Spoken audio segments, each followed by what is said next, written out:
Olá, pessoal. Estamos de volta aos comentários sobre The Last of Us, hoje falando do 7º e último episódio dessa segunda temporada. E este é um ótimo lugar para já ir avisando que este vídeo tem spoilers brabos. O 6º episódio me deixou muito sentimental, então esse aqui, já na abertura, eu comecei a pensar que triste, essa é a última vez, em pelo menos 2 anos, eu acho, em que eu vou ouvir essa trilha linda do Gustavo Santaolalla, alguém de que eu falei menos do que eu deveria ter falado nesses vídeos, mas aproveito para corrigir esse lapso. E também para dizer que neste episódio em particular, ele vai passar dos estados de espírito mais brandos, mais melancólicos, aos mais tensos, de maneira espetacular. Esse é também um dos episódios mais ricos em dicas visuais de toda a série até aqui. E, além disso, é um episódio que amarra muitas coisas, mas muitas coisas mesmo que foram propostas em episódios anteriores, às vezes até de maneira que algumas pessoas acharam desconcertantes. Não entenderam porque certos dados estavam ali na série, mas agora a gente vê a importância que havia em apresentá-los. O episódio já começa com muitas das coisas que vão estar em jogo sendo resumidas e exemplificadas na edição de som de uma cena muito curta. Ao fundo, a chuva, e o clima vai ser um elemento importantíssimo nesse episódio. No rádio, bem alto, a gente está ouvindo os lobos falarem: vamos entrar em silêncio de comunicações. Eles já perceberam que eles estavam sendo ouvidos por alguém que não os Serafitas. E à medida que o som do rádio vai baixando, o que vai subindo é o outro som que a gente estava ouvindo ao fundo, dos gritos da Dina, enquanto o Jesse tenta arrancar aquela flecha da coxa dela. Lobos, aquilo que existe entre o Jesse e a Dina, que é uma criança, quando ela recusa o uísque, ele imediatamente faz a associação, e o clima que vai ser usado com funções literais e metafóricas durante todo o episódio, de maneiras fantásticas. Pessoal, muitos de vocês aqui devem ter um interesse no audiovisual que vai além do de seu espectador. Talvez o seu interesse esteja na criação, na direção ou na produção. Na EBAC, a Escola Britânica de Artes Criativas e Tecnologia, você encontra cursos que levam de A a Z em qualquer uma dessas habilidades. Você pode começar do zero e chegar até a profissionalização. Ou, quem sabe, o seu sonho seja ser roteirista. Mas roteirista de cinema e TV ou de games, por exemplo? Na EBAC, você pode direcionar o seu aprendizado para uma área específica, em cursos totalmente online que permitem a você fazer a sua agenda e seguir no seu ritmo, em aulas gravadas e atividades interativas com professores que são profissionais renomados do mercado. Além disso, você vai contar com um acompanhamento individual de tutores que tiram dúvidas, corrigem exercícios e orientam você desde o primeiro até o último dia. Se você está pensando em dar esse passo, eu dou uma ajudinha. Acesse o site no link da descrição do vídeo ou aponte sua câmera para o QR Code que está na tela e aplique o cupom ISABELABONUS para ter R$200 de desconto em qualquer um dos mais de 150 cursos de áreas diversas que a EBAC oferece. E agora, de volta à resenha. Quando a Ellie chega esmurrando a porta pedindo para o Jesse entrar, ele sabe que é ela, é óbvio, ele está ouvindo a voz dela, ela está dizendo que não tem ninguém acompanhando ela, mas ele faz ela esperar porque ele está tão furioso com ela, mas tão furioso. No íntimo, ele gostaria de deixar ela para fora.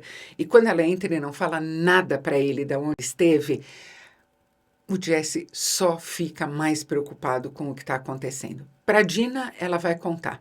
E essa vai ser uma cena que me deixou muito, muito, muito perturbada. Primeiro, porque os olhos da Ellie estão mortos nesse começo.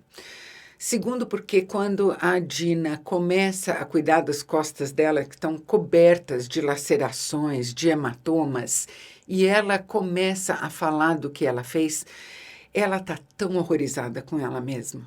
Ela está horrorizada porque, como ela diz, ela achou que ia ser difícil machucar a Nora e foi tão fácil, ela só continuou machucando. Está horrorizada porque ela não deu um tiro de misericórdia na Nora, deixou ela lá para virar fungo. E quando ela começa a destravar e as lágrimas começam a correr, ela está horrorizada principalmente porque ela está numa crise moral, isso é óbvio. Ela está horrorizada porque ela tem a decência de ter uma crise moral nesse momento. A Dina fala, bom, a Nora deve ter feito por merecer, e ela diz, mas será que fez? E quando ela conta para a Dina a razão pela qual a Abby e os companheiros dela foram até Jackson, a Dina só pergunta, você sabia quem eles eram? Não, mas eu sabia o que o Joel fez.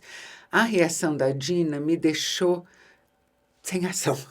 A única coisa que ela fala é, a gente precisa voltar para casa, e vira para o lado no divã, dá as costas para ele, que chora, chora, chora. Porque isso é exatamente o contrário do que a Dina disse para a Ellie alguns episódios atrás, que não importava o que o Joel tivesse feito, ele merecia aquilo que a Abby fez com ele? Claro que não, então vamos lá nos vingar. Aparentemente, as convicções da Dina nesse sentido não iam tão longe. E uma linha foi cruzada, uma linha da qual ela não tem muita certeza que ela possa voltar. E também a Ellie não tem certeza se há retorno. Essa atitude da Dina me deixou sem ação, como eu disse, não só porque ela contradiz tudo aquilo que foi dito na conversa entre as duas, quando a Ellie falou, fique para trás porque você está grávida, e ela falou, você não é responsável por mim, eu vou adiante, mas também porque imediatamente toda a culpa pelo que aconteceu foi colocada implicitamente nas costas da Ellie. A Ellie tem culpa de estar fazendo exatamente o que o Joel fez, de não ter contado toda a verdade para a Dina. Mas ela não tem culpa pelo que o Joel fez. E agora, no entanto, ela vai ter que carregar as duas coisas. Aquela tentativa da Dina de colocar um pouco de panos quentes na situação totalmente desconcertante em que elas estão agora e dar a pulseira para Ellie, não é o suficiente para fazer com que se volte atrás em tudo que foi dito nesse camarim. Não só ele está pisando em ovos agora em torno da Dina, mas talvez ela esteja se perguntando também, estou só especulando, se ela perdeu a única razão pela qual valeria ela não afundar totalmente nesse projeto de vingança. Quando a Ellie e o Jesse deixam a Dina atrás de uma barricada ali no teatro e saem para procurar o Tommy, é um dos poucos momentos do episódio em que a chuva parou. O Jesse só continua a ficar cada vez mais furioso. Ele está furioso porque ele percebeu que a Dina está grávida, que ele agora não só tem que protegê-la, tem que a todo custo impedir que ela morra, mas ele também não pode morrer porque ele vai ser o pai de uma criança. E, no entanto, onde que ele e a Dina estão? Estão a salvo em Jackson? Não, estão no meio de uma zona de guerra por causa da Ellie. A Ellie está levando tranco de tudo quanto é lado nesse episódio. Mas ela vai ter motivo para devolver alguns dos trancos também.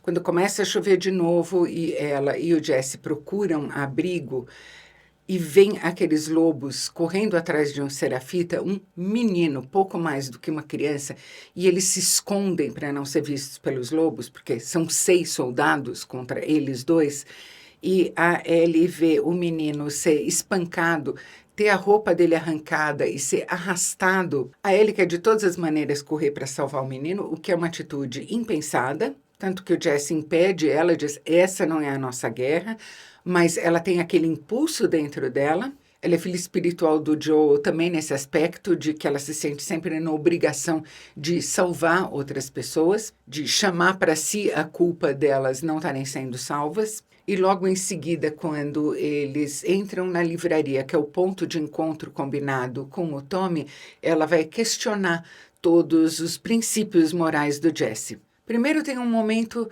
até suave entre os dois, que parece ser de uma possível reconciliação, em que ele diz que ele ama a Dina, mas ao contrário do que a Ellie imagina, não é da mesma maneira que ela ama a Dina.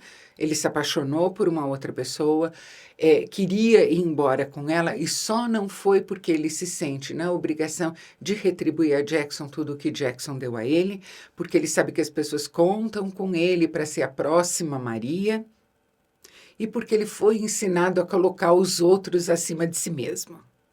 E a Ellie não, a Ellie só faz o que é bom para Ellie. Mas quando ele está contando para Ellie dessa pessoa por quem ele se apaixonou, ele tem uma fala que é fundamental na série toda. Ele fala daquele sentimento único que a gente tem quando a gente está caindo por uma pessoa e a pessoa está igualmente caindo pela gente. Isso diz respeito não só ao sacrifício que o Jesse fez, diz respeito também aos sentimentos entre a Ellie e a Dina, e é um retrato colocado ali para a gente lembrar de qual é o sentimento entre o Joel e a Ellie. De como durante toda a primeira temporada eles foram caindo um pelo outro.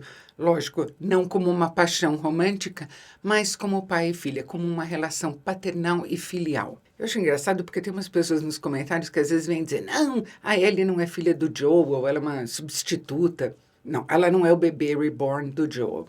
Ou então dizem assim, ele ficou gostando dela porque ele quis, ele só tinha que entregá-la para os vagalumes. Bom, eu acho que isso quer dizer que é possível jogar um jogo do começo ao fim sem entender a razão pela qual o jogo existe, a história que está no centro desse jogo. Depois de toda a primeira temporada, depois daquela cena na varanda, em que não só ele diz que ama ele de uma maneira que ela não é capaz de compreender, querendo dizer, você não tem filhos ainda, quando você tiver, você vai entender a força inigualável desse sentimento, mas quando também a Ellie diz, eu acho que eu não consigo te perdoar, mas eu quero tentar. O que significa que, de muitas maneiras, ela já perdoou, ela não quer perder ele de jeito nenhum. Sentimento entre pais e filhos é uma coisa que transcende a biologia. Ou não haveria pessoas que adotam e amam profundamente e pessoas que são adotadas e amam profundamente. E antes que alguém fale, mas ele não adotou, bom, as varas de família não estão funcionando, tá? Se ainda restar alguma dúvida sobre o que é o centro de The Last of Us, eles ouvem pelo rádio que tem um sniper atacando um grupo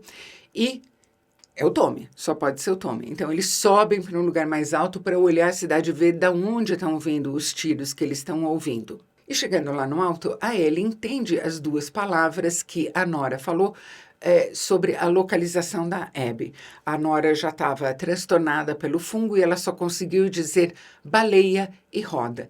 O que a Ellie vê? A roda gigante do lado do aquário. É lá que a Abby está. E é para lá que ela quer imediatamente correr, enquanto o Jesse diz, imagina, a gente tem que ajudar o Tommy. Ela diz, imagina, o Tommy ia querer que eu corresse atrás da Abby. E se mais 3 pessoas tivessem votado com você, você estaria correndo comigo. Quando ele diz, eu votei não, a decepção tão profunda da Ellie, por quê? Como assim? E ele diz, porque não era o melhor para a comunidade. Aí ela diz uma coisa que, nossa, partiu meu coração de novo. Ela falou, quer saber, a minha comunidade foi espancada até a morte diante dos meus olhos enquanto eu fui obrigada a assistir. Se a gente não consegue entender que o Joel e a Ellie são um mundo um do outro, a gente não consegue entender as atitudes que as pessoas tomam. A gente pode concordar ou não com essas atitudes, a gente pode conseguir justificá-las ou não, mas esse é o nascedouro delas. E reparem na última imagem dessa cena, o Jesse deixa a Ellie para trás, diz boa sorte então no que você pretende fazer, e a gente vê a silhueta dela sozinha ao fundo, olhando para Seattle, e é exatamente a imagem que a gente tem agora na abertura. Antes aparecia a silhueta dela e do Joel, e desde o 3º episódio é só a dela. Antes desse confronto na livraria, no entanto, a gente vê a sargento Elisa, aquela que perdeu o filho no 2º subsolo do hospital, indo dar um relatório para o Isaac. A chuva vai continuar, o que é ótimo para nós, todo mundo já recebeu suas ordens, e o Isaac interrompe o relatório para dizer, e a Abby? Cadê a Abby? Ninguém sabe da Abby e agora ninguém sabe também, nem do Owen, nem da Mel. A Elisa diz, bom, a gente ainda tem o Manny. O Isaac diz, Mannys tem de monte, também tem várias Mels, vários Owens, mas Abby só tem uma. E a Elisa meio que perde a paciência, o que eu entendo perfeitamente, porque ela está carregando o piano e ele só quer saber da outra que não está lá. Você está apaixonado? Ela pergunta. Ele diz que não, mas eu continuo meio em dúvida. O que ele diz é, olha, amanhã eu posso estar morto, você provavelmente também vai estar morta, e quem vai liderar esse exército de carneiros? É como ele define o pessoal dele. Era para ser a Abby. A Elisa retruca, bom, talvez não fosse para ser a Abby, né, porque ela deu no pé. O que será então que a Abby está tramando? A ação que os lobos estão organizando, como a gente logo vai entender, é um ataque aos serafitas. Chegando no cais para pegar um barco para ir até o aquário, a Ellie vê vários barcos chegando, todos os soldados embarcando, e ela pega aquele barquinho a motor para tentar chegar até o aquário.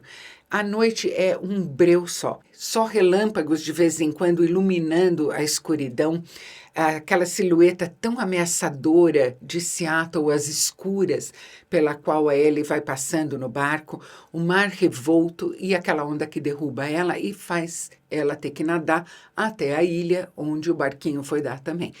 Imediatamente é vista por um menino, Serafita, e esse pessoal não pergunta antes de ir destripando. Já botam ela na forca, ela pede ajuda ao menino para dizer, você sabe, você viu que eu não sou daqui? O menino é que faz o gesto pedindo execução. Se a Ellie tivesse tempo para pensar no meio de tudo que está acontecendo, ela teria lembrado do menino Serafita que estava sendo atacado e talvez se desse conta de que idade nesse grupo provavelmente não significa menos crueldade. E a única razão pela qual ela sobrevive é o início do ataque à Vila dos Serafitas nessa ilha. E aí vem uma das imagens mais incríveis desse episódio.